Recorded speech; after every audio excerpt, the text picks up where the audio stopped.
Well, welcome to the Surge podcast. My name is John DelHousaye, and I am the director of Surge School.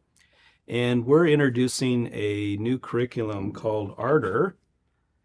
And we are focusing on what are called the three transcendentals, truth, goodness, and beauty, particularly how they reveal aspects of God and how, like God, who can't be separated, those three cohere and communicate important realities to us. And so we wanted to interview local artists to get their perspective on those things. And in this podcast, we're going to be focusing on the nature of goodness. And I get to interview a couple, Travis and Jyll Mullins. So welcome. Thank you. Thank you. Yeah, thanks so much for being willing to talk with us. And maybe we can start with, I met you guys, 15 years ago? Something like that in Rhode Island. And Yeah. were both of you artists at that point? And how did you guys meet? Oh, how we met is funny, but I moved to California and Travis was actually painting on stage and doing it in church. And I was very curious about that because where I'm from, Rhode Island, you don't really see people interacting in the arts in the church like that. Yeah. So yeah, I introduced myself after, and then things got rolling after that. But yeah, we've always been interested in the arts. I went to school for art and I majored in illustration, minored in painting. So it's been part of me forever. Mm-hmm. Yeah. And you? Well, you and I go way further back than that. Yeah. Back to the offices at Scottsdale Bible. John was like a leader when I was in high school and college, so I got to know him then and saw him painting actually. But yeah, I was drawing from a young age. Like that was kind of my thing, my special talent in the world. And my story kind of involves it getting kind of suppressed, I think, like kind of pushed back. But then when you saw us again in Rhode Island, I had just come out with a new body of work that basically became my reinvigoration as an artist during those years. So, and since then it's been progressing as an ownership of the identity, which used to be kind of like, yeah, I don't know about that right now. What would you attribute the suppression to? Was it more internal or external factors? Very external. I didn't know a path really. Like she had been in a part of her story. I'll let her tell it, but introduced into like an art studio with artists at a young age to like be in community with them. So that was crazy. Like when I heard that, I said I would have had a different path if I had that. But my mom and dad tried to help me. They tried to give me opportunities, but there was just no real synergy around me of artists. And there was also like this kind of business expectation. You just got to kind of make money. You got to figure out art's cool and all, but you need a real job. Mm-hmm. It was always treated like that in my life. And it wasn't one person. It was kind of like everywhere. Mm-hmm. And even at my church, like there was not, like watching you do art was like kind of the, whoa, you could do art here? Like that's crazy. Like I never associated the two things. They were totally separate worlds. So art was sort of more transactional and profit-driven in kind of your That's what I was kind origin, and led to think. But then you were introduced to the idea of community. How important do you think community is for the artist? I honestly think it's a huge part of. Yeah. It's not just for inspiration, but it's also bouncing ideas, getting feedback from other artists. And having a synergy in the room. When I was in college, if we would all be in our studios painting and then we'd have a critique, just that synergy happening was great. And then also being brought up in an art store and had art classes and being surrounded by professional artists, that this is what they did. Not that they made a huge living off of it, they didn't, but they still wanted to pursue that career. And just having that around me since I was 8 years old, it was just, I didn't realize at the time how instrumental it was to my story. So, but yeah, community is very important. Yeah, and I'd say, there's virtues in that community as well. I mean, you're wanting to be the best for each other and to be encouraging, and so that's an interesting connection with goodness. Yeah. It's almost like you need a good community, Yeah. to produce the work. I feel like what I saw in her in that community, from hearing about it, and then from later other forms of community that we've had with artists, it is good because you're actually supporting each other and you're accepting each other as artists. You're not, oh, show me what you got. Like, is this good enough for me to call you an artist? You're with artists calling you recognize each other as artists. And that's very powerful. It kind of reminds me of my jujitsu dojo.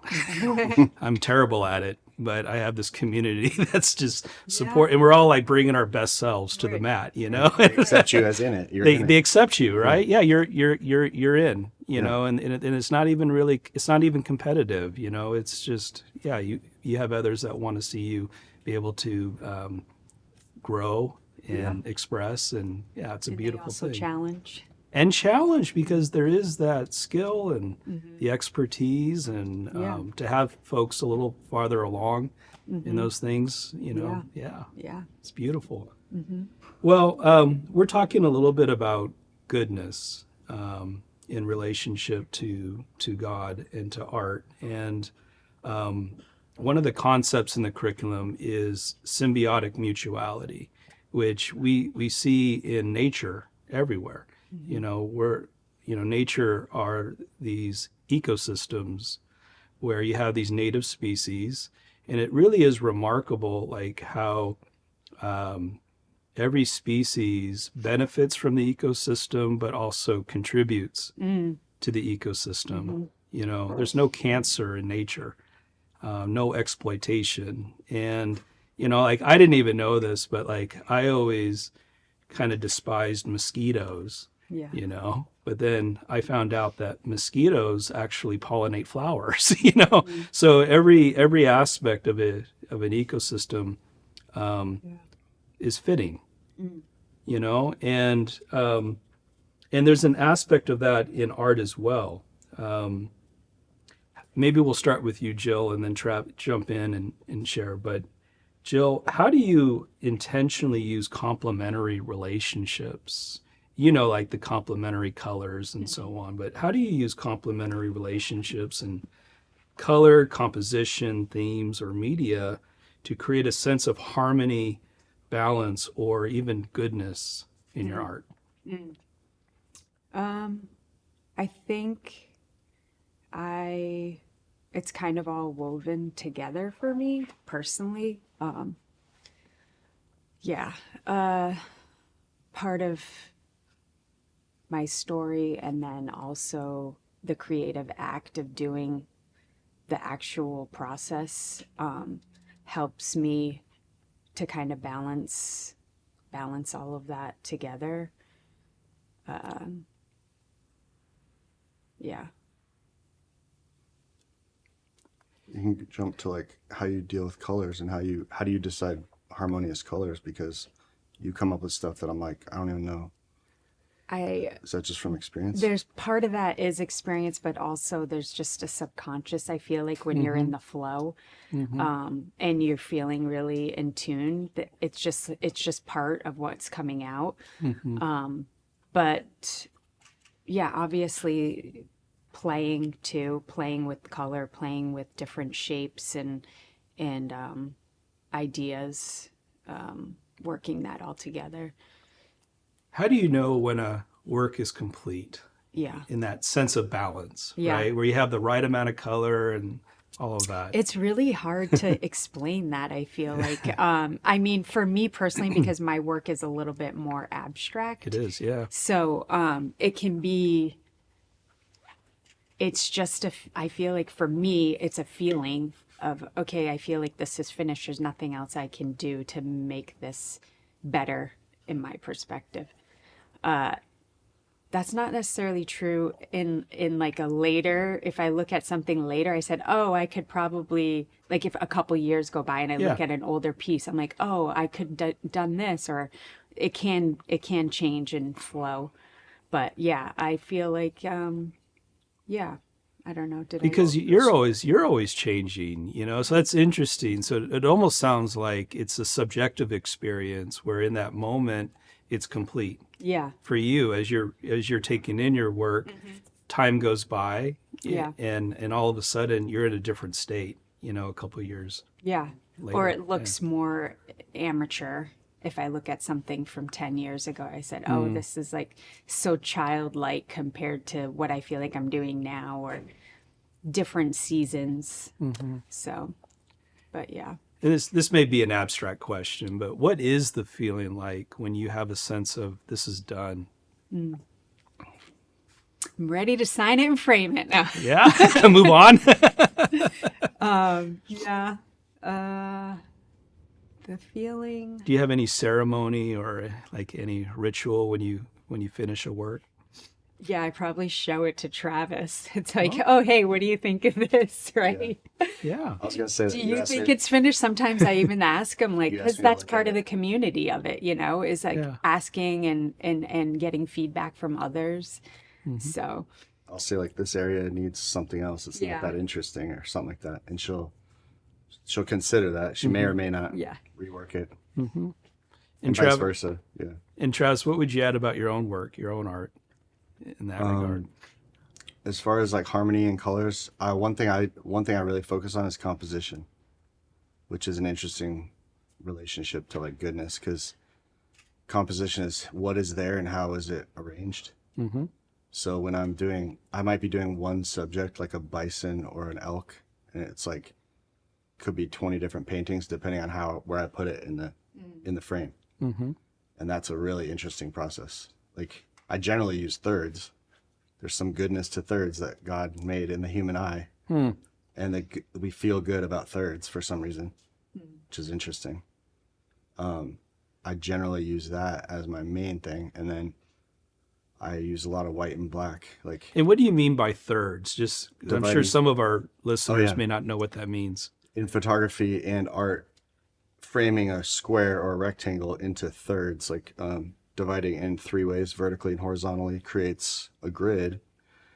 And in photography, you want the point of interest, something you're trying to draw the viewer's eye to somewhere at one of those intersections, or something flat goes at the bottom third or top third. And it's much more interesting. It's interesting that makes it more interesting to the human eye if it's at a third rather than like middle or Right, a right. quarter. Okay. It's really interesting how it works. And you'll see photography. If you look at professional photography, you'll see it all the time. Yeah.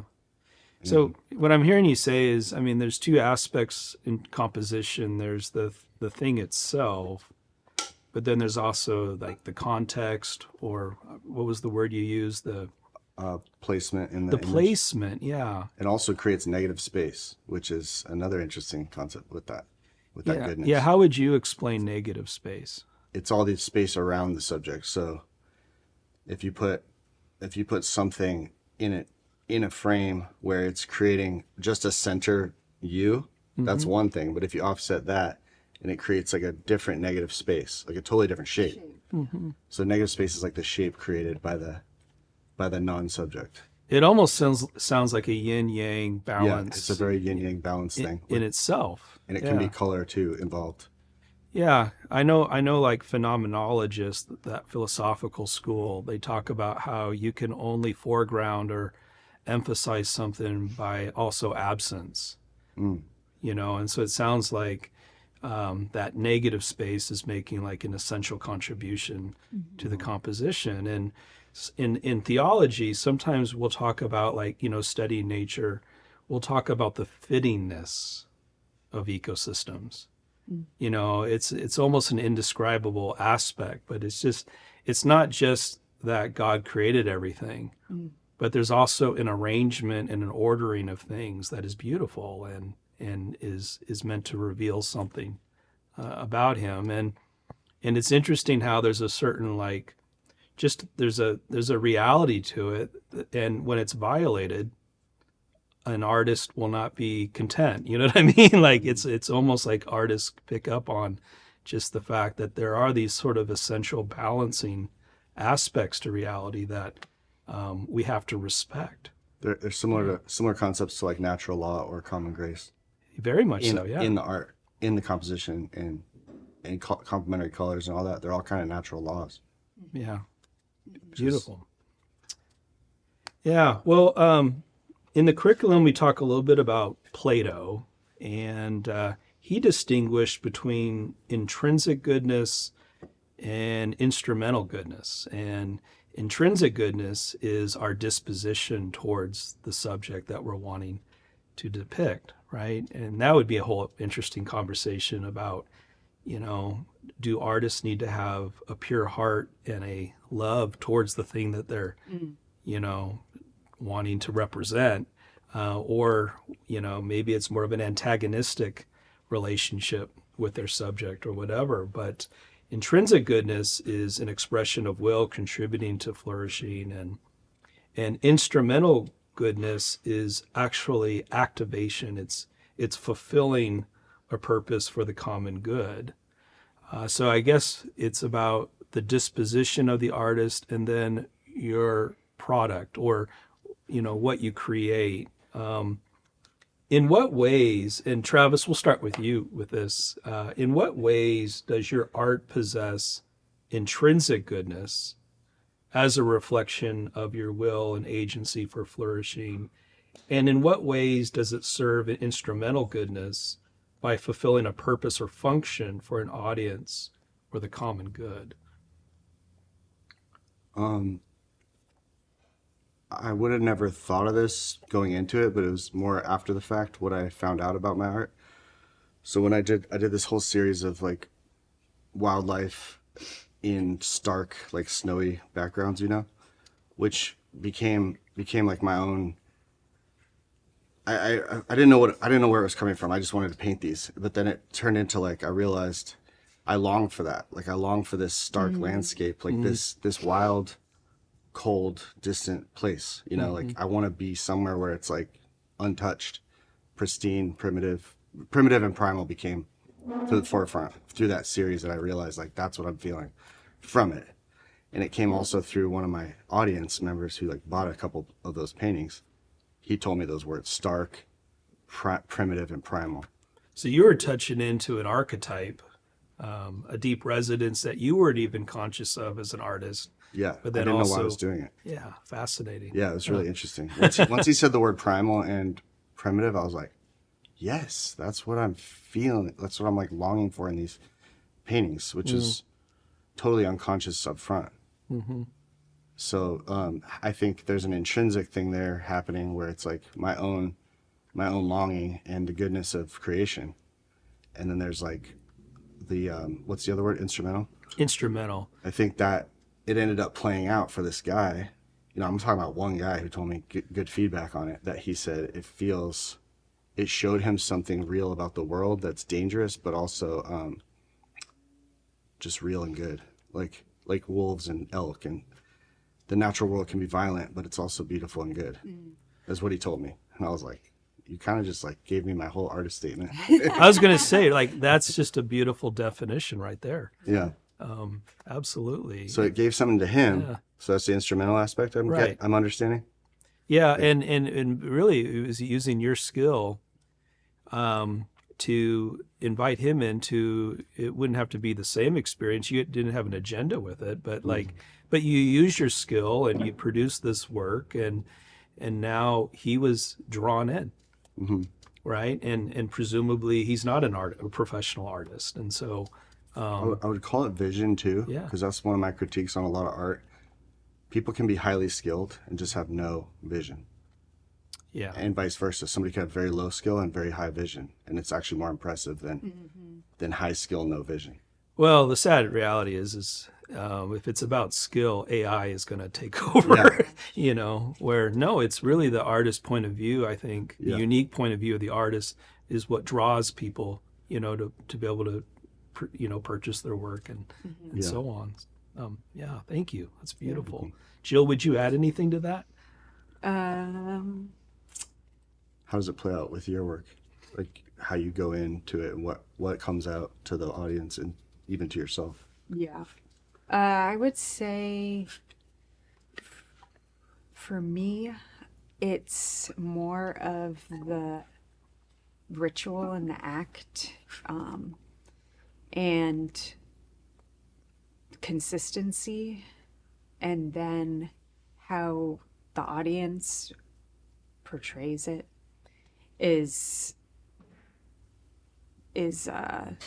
I'm not trying to have a I don't know how to Agenda or something in particular. Yeah. Yeah, I'm not trying to have this big deep thought in my work. It's more of the creative practice for me and what comes out of that. Obviously, God has put that in me, and I'm just kind of the tool, part of the tool. The instrument. Yeah. And so I'm just, and how the audience or the person connecting, it can be very different for each person. And that's part of it that's beautiful too. So.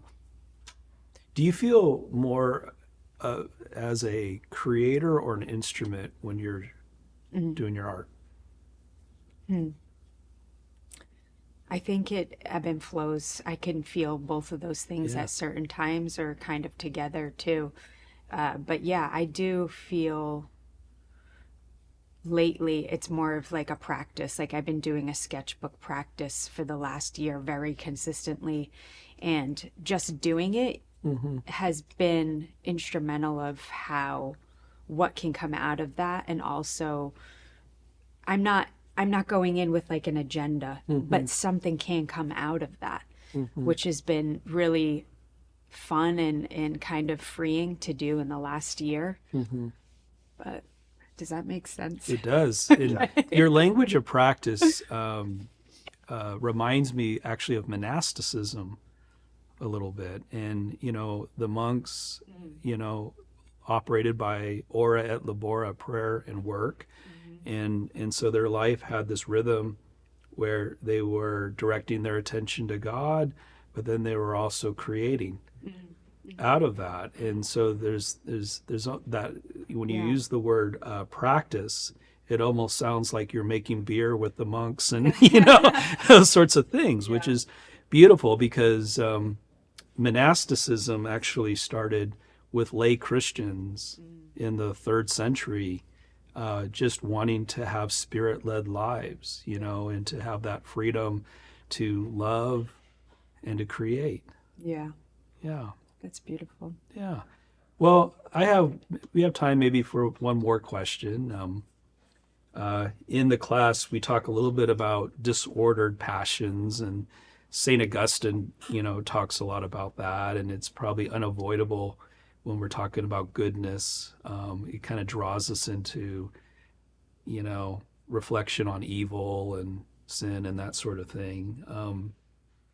The curriculum suggests that evil arises from disordered passion, which is confusing the creator with creation, approximate good with ultimate goodness.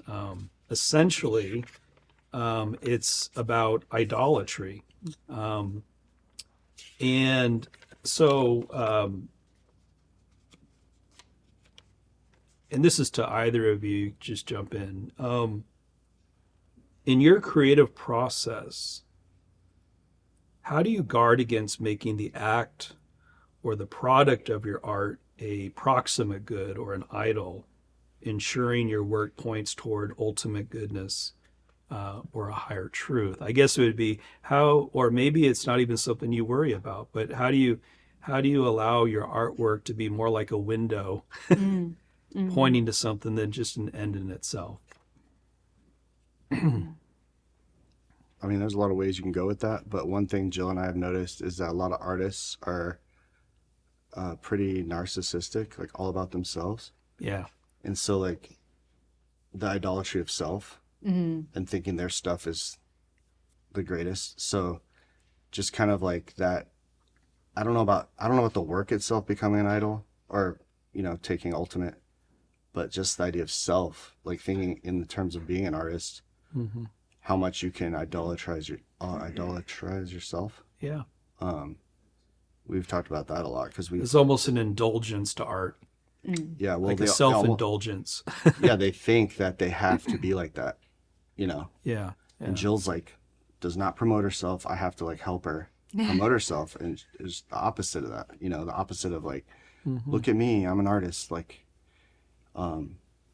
it's really, so I think that humility can come through the art somehow, but I don't know how visually it plays out. Would you say that humility is a necessary virtue to be a great artist? I don't think it's necessary to make great art, but to be a great artist, in my opinion. Or maybe to point to something great. Yeah. Then you're greater than yourself. Yeah, there must be some kind of humility in it, or it's just, kind of narcissistic. But I mean, somebody could just have an incredible skill level and talent level that just makes amazing art, and the normal person on the street may not know the difference between like a narcissist's vision and a humble person's vision in their art. I wouldn't know how to differentiate them visually, but maybe it can come through. Yeah. It's an interesting thought. And we're coming back again to skill, and wondering if that's going to be a dead end here soon. Yeah. Yeah. Yeah, so if all you have is skill and AI is as good as you, then what? Better. Yeah, now what? Right. You have no vision or humility towards the world. Yeah, thank you.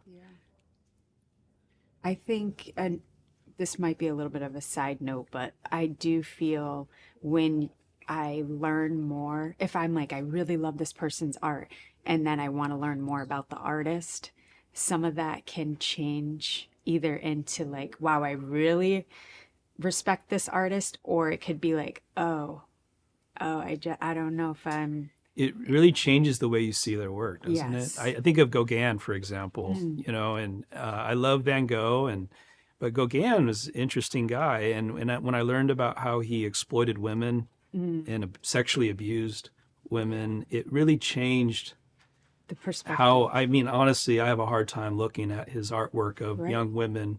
Yeah. Because you just know it's not coming from Yeah. A a good good place. place. Yeah. So I Yeah. think that kind of can relate to the idol. Yeah, idolatry in general. Yeah. Yeah, and I've felt that about artists on all different types of artists, like even a lot of hip hop music. I'm super into hip hop and I make hip hop. And so much of it I don't like because the content and the person behind it, even though it's the whole genre is based on like pride and flexing, flexing over others. Well, there's good flex and bad flex, right? But when I see true art just come through without all that, I just love it. Yeah. It's amazing, especially in such a rough art form. Yeah. Makes it that much more beautiful. Yeah. Well, Travis, Jyll, it's been great talking with you a little bit in this very natural environment of a podcast. Right. You've been great. If people want to discover more about you guys as artists, how could they learn more? I have a website, JyllEthier-Mullen.com, and then also Instagram, Jyll Ethier-Mullen Art. Yeah. So you have a studio here in the And I have monastery. a studio at the monastery. And They can come in visit you at the Peoria. monastery. Yeah. Yeah. Beautiful. And Travis, how can they get a hold of you? And you're doing another thing. You have your own podcast, right? What is that called? I have Subversive Orthodoxy podcast, which is kind of like going through literature and Christian philosophy. And I do visual art periodically, not all the time, but like in big spurts where I'll put out a body of work. I currently have lino cuts up at Axiom, like 3 lino cuts on the wall. I do hip hop music, which is Chavez the Fisherman. It's hip hop and yeah. And then all my stuff's hosted at one spot, which is beingtravismullen.substack.com. Being Travis Mullen, kind of like the movie Being John Malkovich. Yeah. Very cool. Very phenomenological of you. Heideggerian, right? Yeah. Well, appreciate you guys. Thanks for spending time with us. Yes, Thank you, John.